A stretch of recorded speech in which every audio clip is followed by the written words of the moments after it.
How to make your own potting soil. Of the 35 recipes for organic potting mixes collected and published by the National Sustainable Agriculture Information Service, many include blood meal for nitrogen, bone meal for phosphorus, and small amounts of kelp meal, greens and/or various rock-based minerals for minor nutrients. Think before you act, especially if you are substituting nutrient-rich compost for nutrient-poor peat, perlite or vermiculite.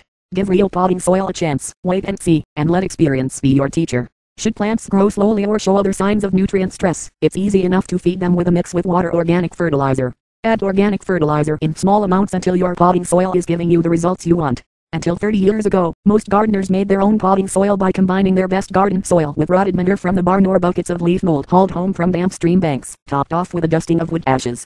Contrast and compare. North American gardeners now spend more than $500 million each year on potting mixes and specialty soils. How many of those dollars do you want to come from your wallet? While working on this story, contributing editor Barbara Pleasant grew all of the seedlings for her fall garden in homemade potting soil, and they did well. Potting soil self-sufficiency is good for your pocketbook, your plants and the planet, and you actually gain convenience by always having potting soil ready when you need it.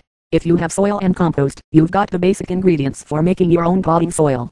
In place of peat moss, perlite and vermiculite, the three leading ingredients in bagged potting soil, you can't simply combine your best soil with cured compost, leaf mold, rotted sawdust, from and treated wood, or a long list of other organic ingredients. Prepare some small batches, mix it with store-bought stuff to stretch your supply, and gradually make the transition to what potting soil should be and a simple, nurturing medium for growing healthy plants or starting seeds.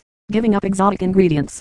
At least half of any homemade potting soil is homemade compost, but most commercial potting soils are based on some combination of peat moss, perlite and vermiculite, and all of which contribute to land degradation and pollution, as they are mined, processed, packaged and shipped. Peat moss comes from wetland bogs in Canada or Michigan, which is not sustainable and probably a long way from where you live. See the price of peat moss. Many nurseries that grow woody shrubs and trees have found that composted tree bark or wood chips work beautifully as a peat moss substitute. In Walla Walla, Wash, Organics Incorporated has developed a technology that turns the cow manure used in methane production into a peat-like material, sold as repeat. Coconut husk fibers, coir, will stand in for peat moss any day of the week, but unless you live where it's produced in India or Central America, coir is about as exotic as you can get. For most of us, the best peat alternatives are leaf mold, rotted leaves, rotted sawdust or a mixture of both. A 4 by 5 foot pile of chopped leaves will take about 2 years to decompose into a leaf mold. In areas where organic rice or other grain hulls are available, composting them will create a light material for fluffing up potting soil. Rotted sawdust, leaf mold or the abundance of organic matter in garden waste compost also can compensate for the absence of vermiculite, a mine mineral with as many environmental issues as peat moss. Deposits in Montana and Virginia have been found to contain asbestos, leaving a small area of South Carolina as the lone remaining safe source in North America. Personally, I don't want to pay money to help deplete a limited supply of billion-year-old minerals. Perlite ore, mined from mountain plateaus from New Mexico to Oregon, travels a long way to your garden, too, and its main contributions to potting soil and lightening texture and improving drainage often can be matched by clean sand. When you want a light mix, a handful of sand per quart will do the trick. You don't need much. As a hedge against slow drainage in the bottoms of seedling flats or containers, use a thin layer of rotted leaves, sawdust or sand. Taming the wild ones. Using live compost or biologically active garden soil in your potting mixes often requires 2 extra steps: screening and then heat treating or pasteurizing the material at 160 degrees to 180 degrees Fahrenheit.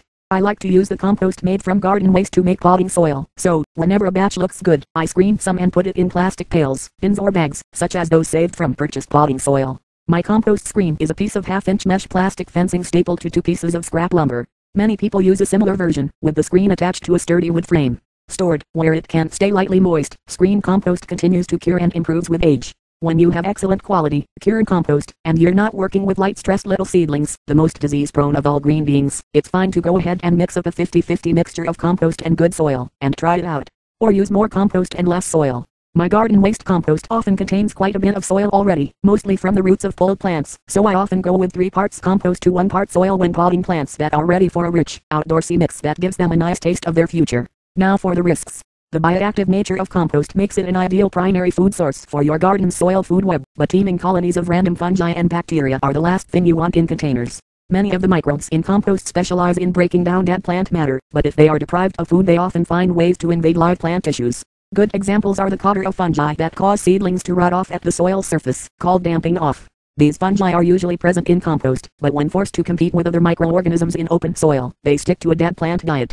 But when let loose in a flat of tomatoes, with little or no appropriate food or competition, they will go after tender new roots and stems rather than starve.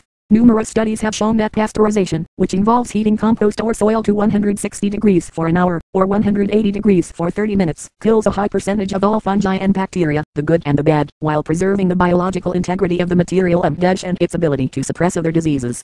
Pasteurization kills persistent insects such as fungus gnats, too, along with all but a few heat-resistant weed seeds.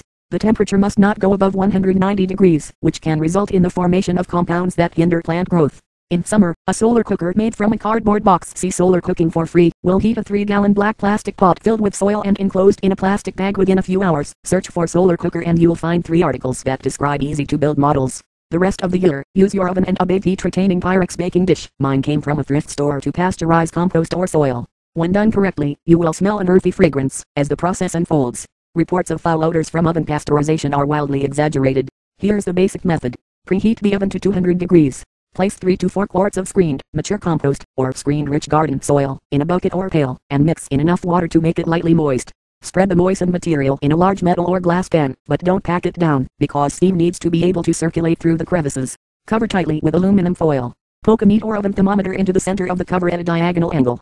Place the pan in the oven, and check the temperature at 15-minute intervals. Turn the oven off when the thermometer shows 150 degrees. Compost heats up quickly, while denser soil can take up to 30 minutes to hit 150 degrees. After the oven is turned off, the temperature should rise to 170 degrees. Vent the oven, if it goes to 180 degrees. Sharp odors indicate that things in the oven have gotten too hot. Allow the pan to sit in the warm oven for at least 30 minutes. To free up the oven for dinner, remove the pan from the oven and wrap it snugly in dry towels. This is an optional step, but it will slow cooling, which makes for more thorough pasteurization. When the pan is cool, dump the pasteurized compost or soil into a clean container with a lid. Let it rest until you need it. As long as you have your pan and foil handy, consider doing a second batch. Germinating seeds, young seedlings and plants being rooted from stem cuttings benefit greatly from a pasteurized mix, as do long-lived houseplants and trees that are seldom repotted. But you need not heat-treat compost soil mixtures used for potting up plants that are almost ready to grow outdoors. In fact, I think switching to an unpasteurized, bioactive soil mix during the last potting up before transplanting reduces transplant shock. When plants spend a week or 2 in a potting mix made from the same stuff they will encounter in the garden, there is no break in the growing action, as they settle into their permanent home.